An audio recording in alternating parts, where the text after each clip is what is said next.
Saturday, August 20th, 2022, Monaco 64, home of alternative economics and contrarian views. So today we're going to talk about taxation, prosperity, the national debt, and central banks. And we're going to look at how we've had 300 years, actually exactly, of heavy taxation, a ballooning national debt, and actually the destruction of prosperity. And what does the destruction of prosperity do to a nation? Well, it makes people poorer. It makes the inequality between the general public and the very wealthy even more pronounced. It exacerbates the power of government and the elites. And we're going to reference an interesting book which I've talked about in the past many times. And I've done videos on this before. But with what's going on today, not just here in the UK, the debate on whether we should cut taxes or on whether we should increase government spending in order to help the public with the cost of living crisis, or whether what has happened in the US in the name of inflation reduction, the Inflation Reduction Act, and the fact that they're going to spend $87 billion of taxpayers' money to basically strengthen the power of the taxman, to see whether that's really something that will make America more prosperous.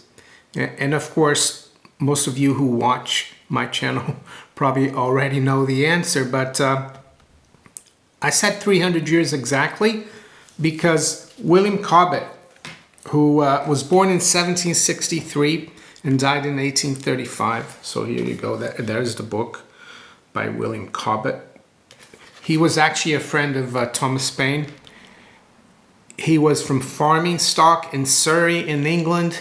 He became an MP in the Houses of Parliament in the UK. He was put in jail for writing something, I think it was around 1810 or somewhere in there, that King George III didn't like too much.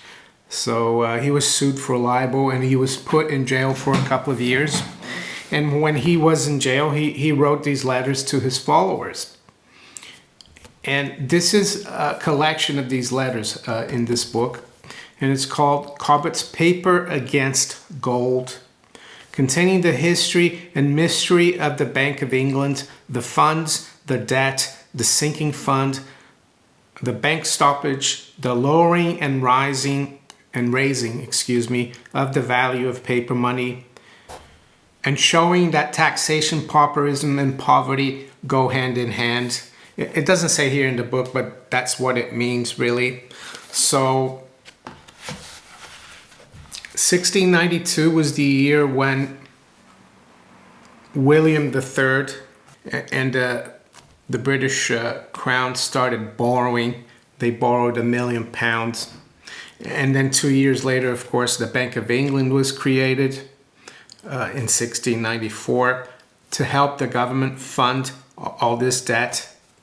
And it's been a debt tsunami ever since. Yes, during some years we've had a shrinkage of the debt in terms of debt to GDP, but in nominal terms it's gone up forever. Every year it goes up. I don't think there's ever a year when they have actually paid off the national debt.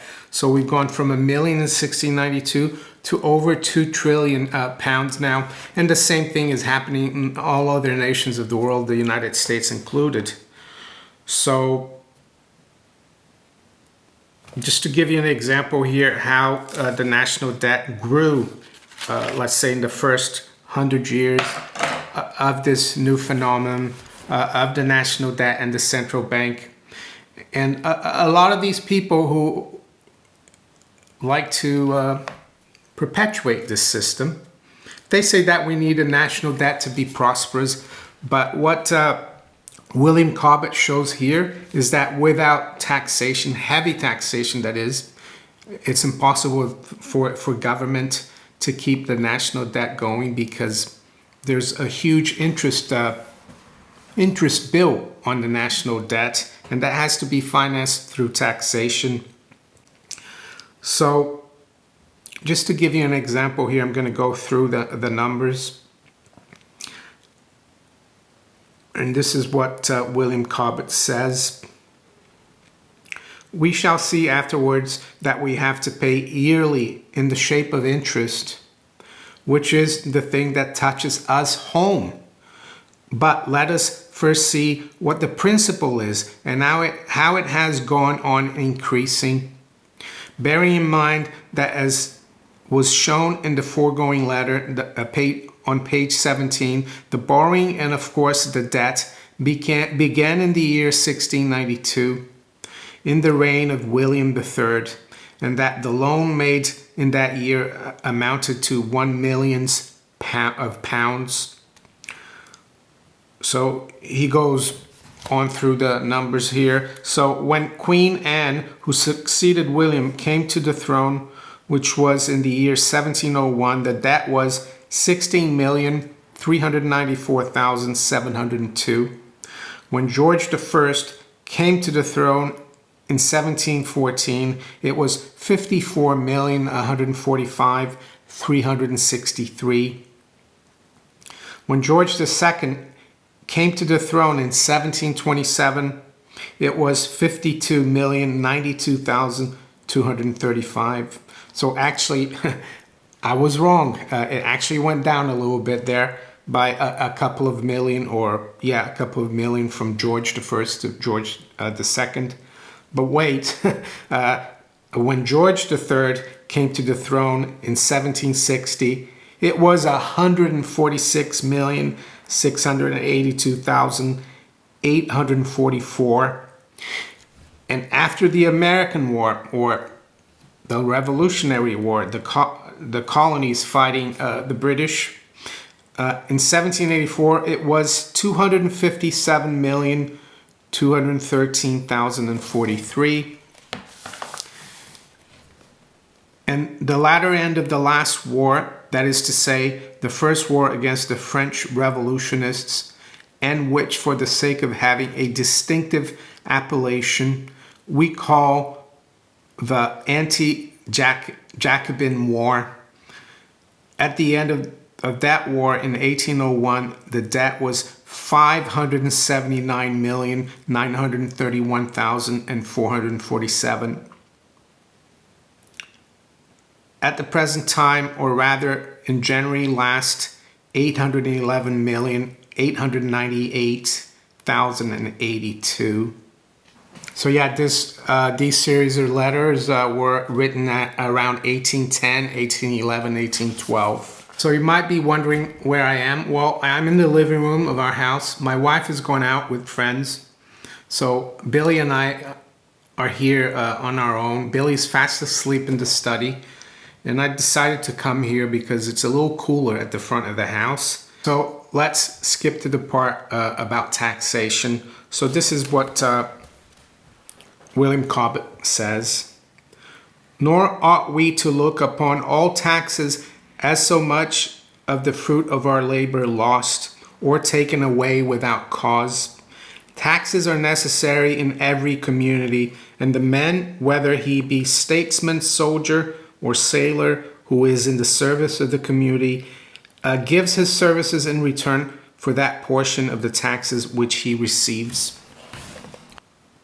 We're not talking against taxes in general, nor indeed will we stop here to inquire whether our taxes at their present amount be necessary, or whether by other counsels they might in great part at least have been avoided.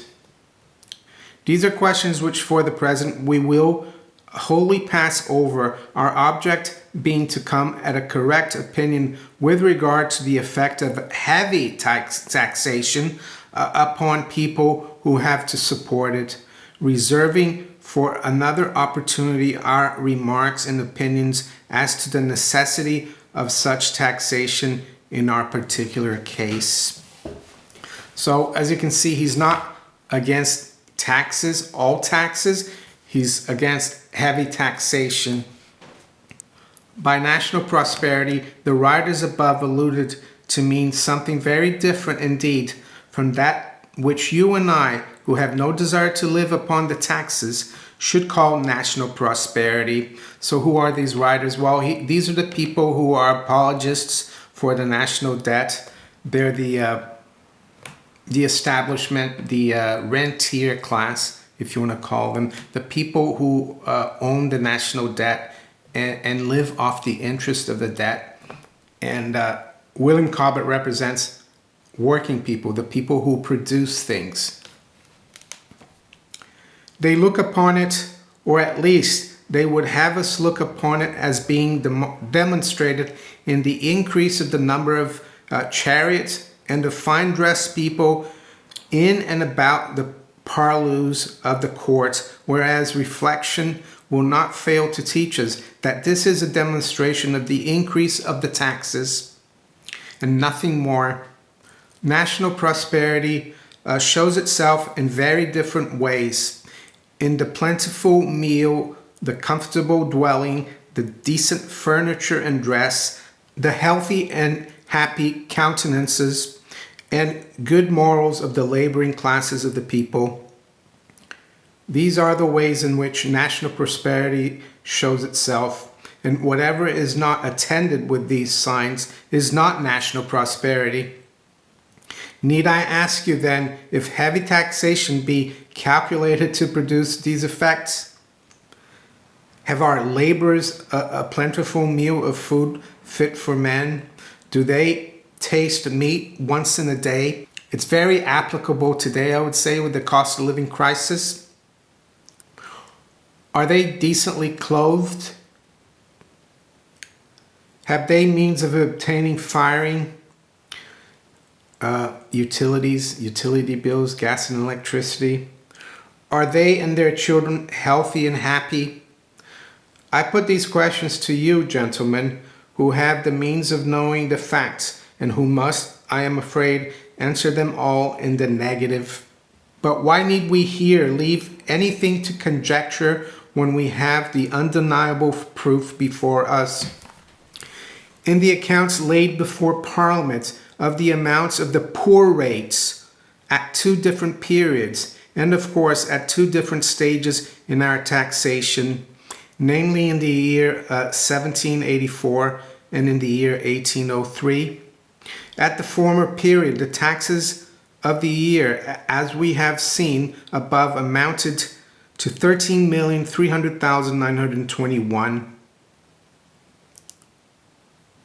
and the poor rates amounted to 2,105,623. At the latter period, the taxes of the year, as we will see from the official statement in Register, Volume 4, page 1471, amounted to 41,931,747, and the poor rates had then risen to 5,246,506. What must they then amount to this day when the year's taxes amount to upwards of 70 million pounds? Here then we have a pretty good proof that taxation and pauperism go hand in hand. We have seen what was produced by the anti-Jacobin War. The tax continued nearly the same from 1784 to 1793, the year in which Pitt began the war, so that by the anti-Jacobin War alone, the poor rates were augmented in nominal amount from 2,105,623 to 5,246,506, at which we shall not be surprised if we apply to this case the principle above illustrated in the supposed community of 10 men, where it shows that by taking the produce of labor from the proprietors of it and giving it to those who do not labor, and who do not give the proprietors of such produce anything in return, poverty, or at least a less degree of ease and enjoyment, must be the consequence. Very simple. It's the what Ayn Rand called the looters, the looting class. They take away from those who produce. The poor rates alone are now equal in amount to the whole of the national expenditure, including the interest of the debt. When the late king came to the throne, and the charges of managing the taxes, that is to say, the wages, salaries, or allowances to the tax gatherers of various descriptions, the bare charge which we pay on this account amounts to very little short of as much as the whole of the taxes amounted to when King William was crowned. So basically he's saying just to keep the tax collectors going now is costing us more than when we had to pay taxes. All the costs as much as all the taxes that were paid to King William when he was crowned. This charge, that is to say, what we pay for the tax gatherers in one shape or another, is stated in the account laid before Parliament for the last year at £2,886,201, a sum equal to a year's wages of 92,500 laborers at 12 shillings a week, which may, I suppose, be looked upon as the average wages of laborers take all the kingdom through. So there you go. Now we have 87 billion taken away from taxpayers in the US to pay for IRS agents. How many people are going to go without paying for that? Is this no evil? Are we to be persuaded that to take the means of supporting 92,500 families consisting upon the usual consumption, 5 to a family, bigger families back then maybe, of 461,000 souls? So yeah, it's not just 92,500 laborers, but 461,000 souls, a whole family. The laborers had to support a whole family. That to take away the means of supporting all these and giving those means to support others whose business it is to tax the rest instead of adding to the stock of the community by their labor, are we to be persuaded that this is no evil? And that too, though we see the poor rates grown from 2 millions to 5 millions in the space of 10 years, are we to be persuaded to believe this? Verily, if we are, it is a great shame for us to pretend to laugh at the Mohammedans. I think it's the Muslims he means. Having now taken a view of the progress of the national debt together with that of the national expenses and taxes, and having, by stepping a little aside for a moment, seen something of their effect on national prosperity, having now taken a view of the progress of the national debt together with that of the national expenses and taxes, and having, by stepping a little aside for a moment, seen something of their effect upon national prosperity, we will, in the next letters, agreeably to the intention before expressed, inquire into the schemes for arresting this fearful progress, or as they are generally denominated, plans for paying off or reducing the national debt. A subject of very great importance, because we must now be satisfied the banknotes have increased with the debt. And of course, the reducing of the debt would, if it were accomplished, tend to the reduction of the quantity of banknotes, by the excess of which it is, as the Bullion Committee have declared, that the gold coin has been driven from circulation. I am, gentlemen, your faithful friend, William Cobbett, State Prison, Newgate, Tuesday, 11th of September, 1810. So yeah, he talks about how if you reduce the national debt, you're actually reducing the banknotes. And that's why when you hear politicians say that they're going to reduce the national debt, you can believe that they're not really being honest with you, because if you do that, you're going to reduce the amount of currency and banknotes in the system. And you're going to create a recession or a depression. And actually, that's what we need right now. But I'm not sure that's what we're going to get. Unfortunately, I think they're going to continue to increase the national debt. They're going to continue to increase spending. They're going to continue to have to increase taxation. And even if they cut taxation, they're going to continue to spend more and more and borrow more and more. And that's, of course, going to create, or is going to dilute the currency even more, which is basically the consequence of inflation. And the cost of living is going to keep rising. So why can't we go back to prior to 1692, when there was no national debt? And as William Cobbett says, all that heavy taxation does is destroy prosperity of people who really do things, who produce things, who create things. Basically, the private sector. And to say that the national debt creates prosperity, as he says here, is a fallacy. Yes, it might create very wealthy public servants.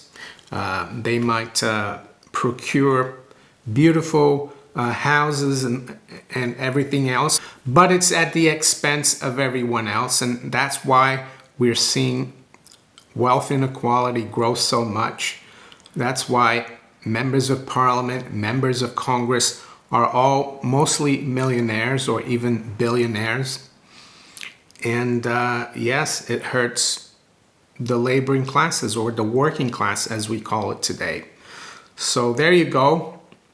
I hope you enjoyed this reading of part of letter 3 of William Cobbett's paper against gold. You can look this book up online, and I think it's fairly easy to get one. As you can see here, it's fairly difficult to read because it hasn't really been published again. They've copied the original letters. And I have to say the way he wrote back then in 1810 is a little different from the way we write things today. So it's tricky to understand what he's saying sometimes. So if you enjoyed this video, make sure you hit the like button. Please share it far and wide. And think about subscribing to this channel if you haven't yet. And with that, I wish you all a great rest of the weekend. Take care. Bye.